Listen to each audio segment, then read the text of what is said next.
Hoje vamos analisar um caso da primeira metade do século XX, então relaxe enquanto vamos para a Inglaterra. Em 1908, Liverpool era um movimentado porto. No coração do comércio marítimo britânico, seus portos estavam entre os mais movimentados do mundo, recebendo mercadorias, passageiros e imigrantes de todo o planeta. A cidade possuía grande população irlandesa após décadas de imigração, e seus bairros refletiam essa diversidade em seu caráter e atmosfera. No entanto, a vida para os moradores da classe trabalhadora era desafiadora. Cortiços superlotados, saneamento precário e acesso limitado à saúde eram comuns. Apesar dessas dificuldades, os laços comunitários eram fortes, e os pubs locais, igrejas e mercados serviam como centros da vida social. Liverpool prosperava industrialmente, com construção naval, têxteis e manufatura impulsionando sua economia. E embora a educação estivesse se tornando mais acessível, com esforços para melhorar o nível de alfabetização entre a classe trabalhadora, o trabalho infantil ainda era predominante. Os avanços tecnológicos da era eduardiana, como os bondes elétricos, transformavam a vida cotidiana e facilitavam o transporte para muitos. No entanto, desigualdades gritantes persistiam, com os moradores mais ricos desfrutando de casas espaçosas nos subúrbios, enquanto os pobres lutavam para sobreviver em moradias apertadas no centro da cidade.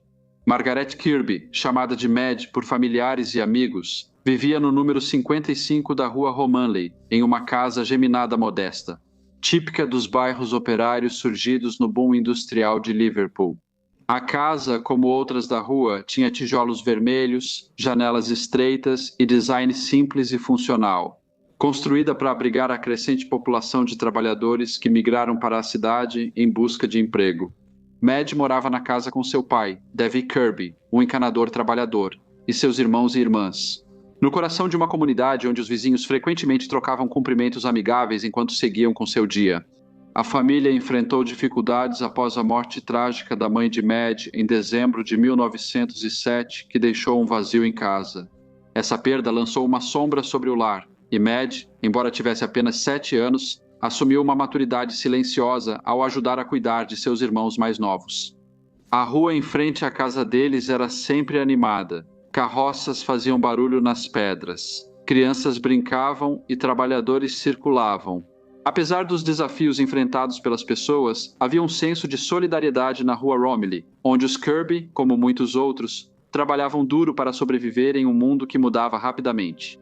Na tarde de 6 de janeiro de 1908, Mad foi à escola e, ao voltar, brincou fora de casa. Por volta das 16h30 perto da rua Farnham, em Kensington, um homem se aproximou dela enquanto estava com o irmão mais novo e a amiga Annie McGovern. O homem ofereceu doces e prometeu levá-las para comprar mais.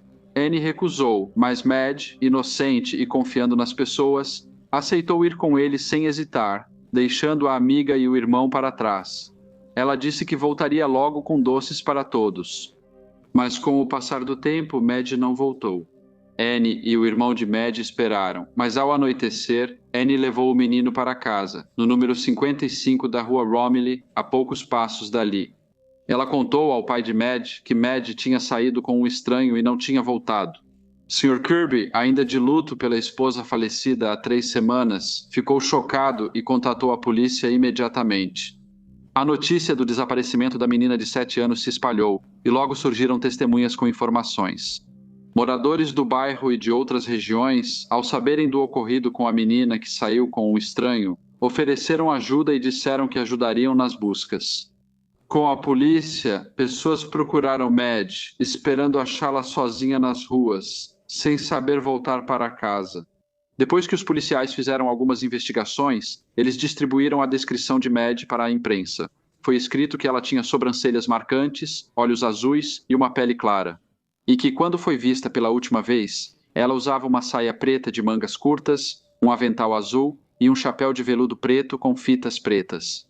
Ela também usava meias pretas e botas de amarrar. Os investigadores trabalharam incansavelmente, seguindo todas as pistas. Várias pessoas se apresentaram relatando que tinham visto Mad com um homem, mas a maioria presumiu que ele era um parente devido ao seu comportamento calmo. Roberto Woodside, comerciante que conhecia a jovem, contou à polícia que a viu de mãos dadas com um estranho perto de Roper Hill por volta das 17h30.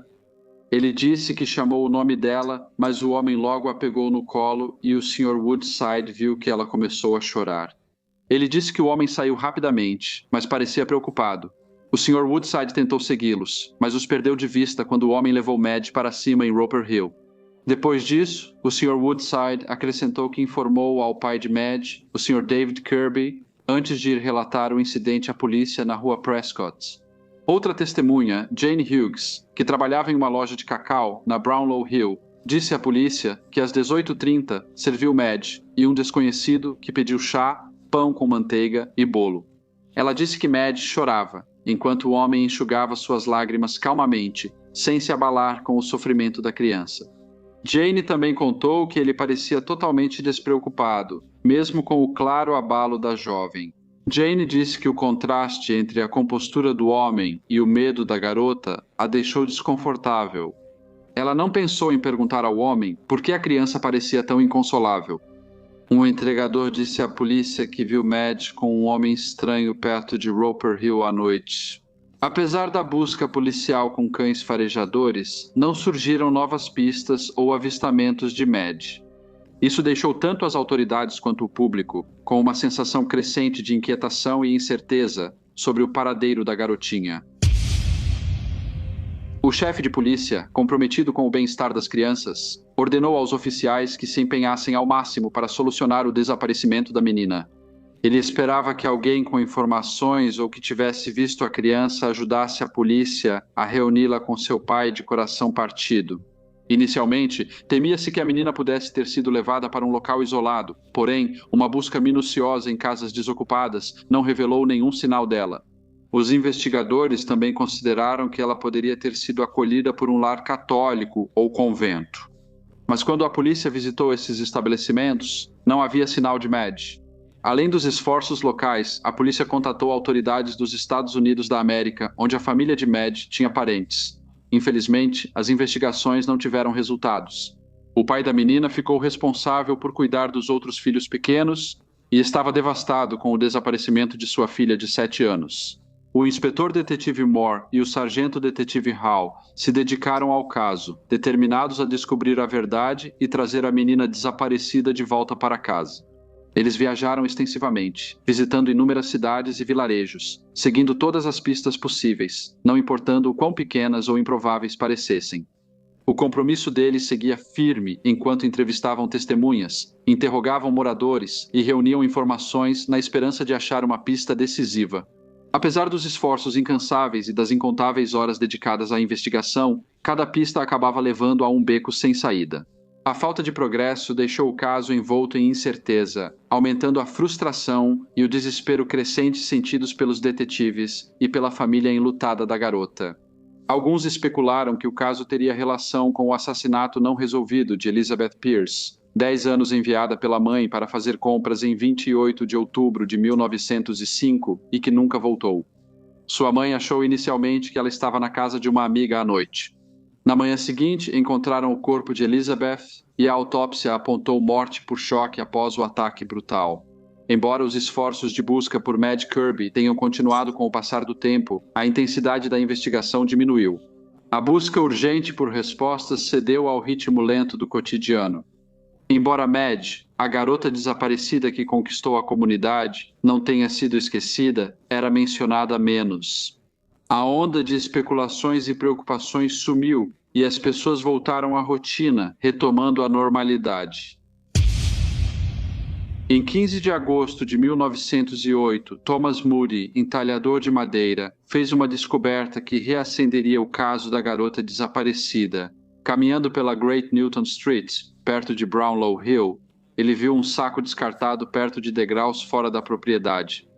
A curiosidade o levou a investigar e, ao abrir o saco, ele ficou horrorizado. Ao encontrar restos de uma criança, a polícia foi acionada e os oficiais isolaram a cena. Parecia que a criança estava morta há vários meses, o que levantou questões perturbadoras sobre onde os restos haviam sido escondidos durante esse período. O saco e seu conteúdo macabro foram transportados para o necrotério da Rua Princesa para exames adicionais. Embora o avançado estado de decomposição tornasse impossível a identificação visual, as roupas da criança forneceram uma pista crucial. As vestimentas coincidiam exatamente com o que Mad estava usando no dia em que desapareceu. Evidências deixaram poucas dúvidas sobre a identidade dos restos mortais. O pai de Mad, David Kirby, foi chamado para confirmar a descoberta devastadora. Confrontado com a trágica confirmação de seus piores temores, ele foi mergulhado em uma profunda tristeza. A polícia concluiu rapidamente que o corpo estava escondido há meses em uma casa abandonada que agora era demolida. Sua aparição levantou questões inquietantes. Quem a escondeu e por que escolheram este momento para revelar seu destino? Os jornais queriam noticiar a história e questionaram como os policiais, após revistarem tantas casas vazias, não acharam o saco antes. As autoridades ignoraram as críticas e iniciaram uma investigação. Vasculharam pistas fragmentadas em busca de respostas. O caso focou em descobrir quem moveu o corpo do porão da casa abandonada para a rua. Apesar dos esforços da polícia, ninguém foi preso de imediato. O público colaborou com informações. Algumas pistas vieram de observações práticas, outras de videntes e sonhadores. Apesar de ansiosos para ajudar na busca por justiça, não foram úteis. Entre as provas, destacou-se uma porta de madeira quebrada. Ela exibia marcas de mãos na poeira, testemunha silenciosa dos movimentos do autor e lembrança de sua precisão calculada. Também houve relatos de avistamentos de um homem que recentemente foi visto carregando sacos perto da casa. À medida que a investigação se aprofundava, novas descobertas mostravam a engenhosidade da pessoa responsável. O mesmo indivíduo que havia traído Mad foi considerado o responsável por orquestrar a remoção do corpo com uma precisão perturbadora. Acreditava-se que, sob a cobertura da escuridão, ele escalou um muro nos fundos da propriedade. Usou um pé de cabra para entrar no porão e depois levou os restos mortais pela porta da frente. O saco com o corpo foi deixado de forma visível, porém cuidadosa, nas ruas, aumentando o clima macabro. Dentro, havia jornais locais de poucos dias antes da descoberta. A familiaridade do homem com o local ficou clara quando levou a menina. Ele caminhou pelas ruas com confiança, cada gesto mostrando seu grande conhecimento do local. No entanto, apesar das pistas crescentes e dos esforços incansáveis da polícia, o autor do crime continuava foragido. Uma carta que se acredita ter sido escrita pelo assassino logo chegou às mãos da polícia de Liverpool. O autor da carta sabia do crime e descreveu de forma chocante os eventos que causaram a morte da garota. Afirmaram ter levado a garota à feira mundial e ficado lá mais de 2 horas antes de irem para casa. O autor acrescentou que já havia sido inquilino na Great Newton Street e ainda possuía a chave da porta da frente da propriedade. Naquela noite de janeiro, sob a escuridão, eles levaram a garota até lá e entraram pela porta da frente. A carta trazia uma confissão angustiante e, sem detalhes, sugeria que a polícia logo saberia como Mad morreu. Eles então explicaram que às 5h35 da manhã do dia 15 de agosto de 1908 haviam retornado à casa. Uma vez lá, decidiram contar ao mundo o que ocorreu com a garotinha. O autor deu uma pista ao se identificar como frequentador de um bar local. Eles terminaram a carta com uma despedida enigmática, sugerindo que as autoridades teriam dificuldades para encontrá-los, não importando o quanto tentassem. A carta sem assinatura trouxe mais dúvidas à polícia, reacendeu a investigação e chocou a comunidade, enquanto a busca pelo assassino ficava mais desesperada. O funeral de Mad Kirby, de 7 anos, ocorreu em 13 de agosto e foi marcado por grande demonstração de simpatia pública. Apesar da chuva, milhares lutaram as ruas para prestar homenagens. O pequeno caixão, coberto com homenagens florais de parentes, colegas de escola e amigos, era um lembrete comovente do luto da comunidade. Entre os enlutados estava Annie McGowan, a garotinha que estava com Mad quando o homem tentou atraí-las para fora do parque, enquanto o homem conseguiu convencer Mad a ir embora com ele. Annie se recusou a ir, e seu testemunho foi crucial na investigação. Mais cedo, o legista de Liverpool abriu inquérito sobre a morte da menina de 7 anos. O pai de Mad, David Kirby, compareceu ao inquérito e confirmou que reconheceu as roupas no corpo como pertencentes à sua filha. Porém, ele afirmou que não pôde identificá-la pelo avançado estado de decomposição do corpo. Ele também disse que a última vez que viu sua filha com vida foi no dia 5 de janeiro, um dia antes de ela desaparecer. Apesar de emocionado, o Sr. Kirby relatou os esforços feitos com a polícia e outros para encontrar Mad. O saco em que o corpo foi encontrado foi identificado como um saco comum de açúcar, o que dificultou rastrear sua origem. A investigação foi então adiada até o dia 10 de setembro, enquanto a busca por respostas continuava. Quando foi retomada, mais testemunhas prestaram depoimento. Algumas relataram ter visto um homem suspeito perto da propriedade antes de encontrarem o corpo de Madge. As 3 cartas do suposto autor foram lidas. A primeira e a terceira, manuscritas a lápis. A segunda, datilografada, e avisou que poderiam atacar novamente a qualquer momento. A identidade do autor das cartas e do criminoso seguia desconhecida, mas a polícia achava que o autor era instruído. Eles não sabiam se vinham do criminoso ou se era uma farsa.